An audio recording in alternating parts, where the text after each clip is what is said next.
Hello everyone, my name is Ryn, and here is another art video. This time, changing up things a little. I usually use markers, they are my favorite medium, but recently I got these Faber Polychromos, and I am in love with them. They blend beautifully. I love that they're oil based. I just love them more than any other colored pencil I've ever used in my life. They were definitely worth the purchase. And it was something that I had the money for, and I had a big discount coupon to use them for. And I ended up getting the 24 set because then at least I have a range of colors to work with and still be able to learn how to use them, but not be overwhelmed with the color selection.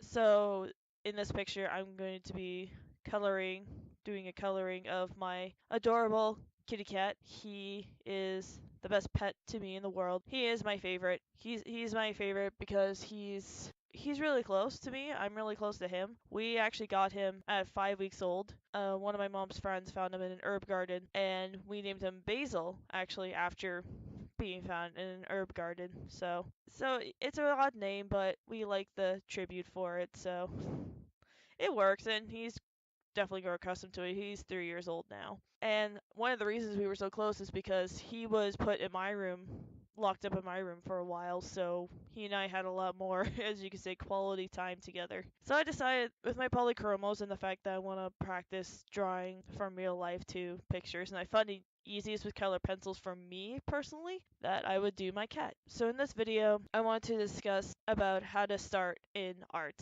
It's a hard subject to tackle with, especially for a lot of people like me who have been just drawing since they were a kid. So when they started, they were just little and just drawing whatever. And we just kind of just picked it up as we went along. It took me a bit of time to think about this kind of subject and think about where people can start.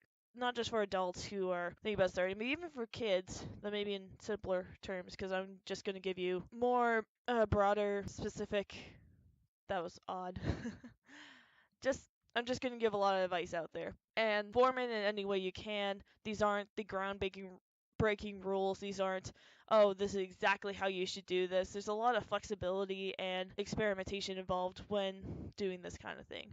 First thing I would say before anything else, get a pencil that you like drawing with and get paper that you like drawing on. I suggest anywhere from copier paper because it's dirt cheap, and honestly, it's great for just sketching. It's perfect for sketching. Or you can get a sketchbook, which they come in a variety of shapes and sizes, so pick what you can. If you move around a lot, I suggest a smaller one, but if you work at home quite a bit or you don't mind lugging around a bigger sketchbook, get a bigger one.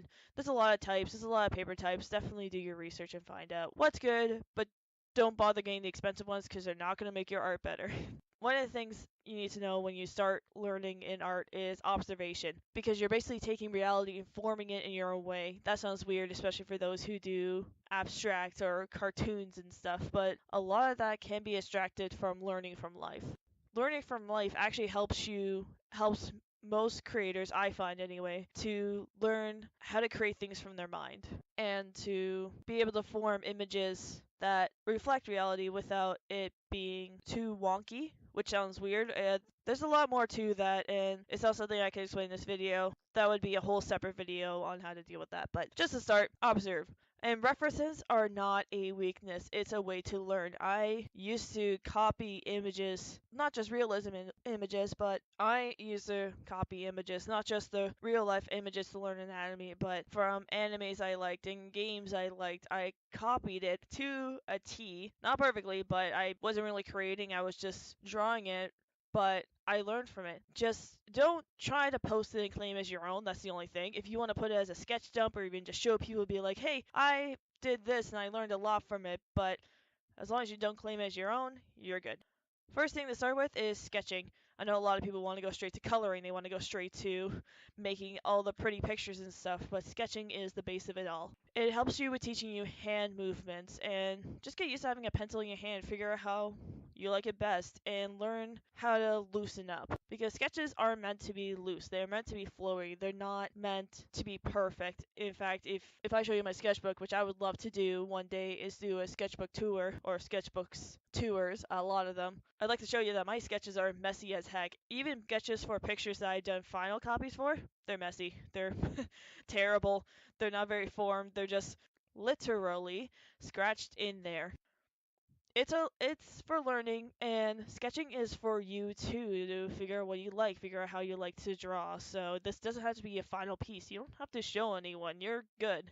So in learning to art, learning the steps and learning what you want to start with, figure out what you want to start with. Do you want to start learning how to draw realism? Do you want to learn how to start drawing cartoon characters? Do you want to just learn how to paint weird things? Do you want to do landscapes? There's a lot of options out there. Best way to do that is to look up art tutorials. And they could be from YouTube, they could be from books, they could be from online posts. I mean, the internet is so big and broad, and there are so many generous people putting in time and effort to give tutorials and teach people how to do things. And that's a pretty good gift considering that years ago that was not a thing. Many years ago.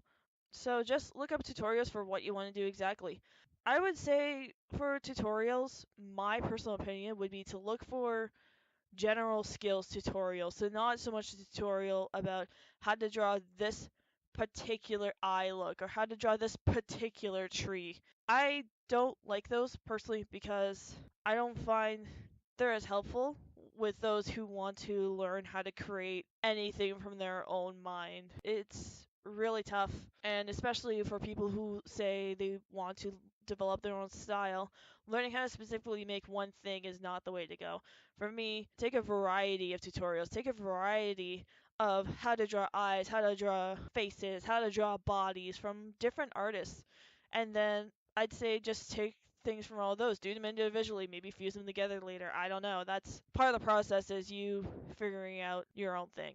Another thing is find an artist community. There are many bigger towns and cities have art classes offered. There are also online sites. So there's Deviantart, there's Tumblr, there's Instagram, and there's the art app, which came out maybe 2 years ago, called Amino.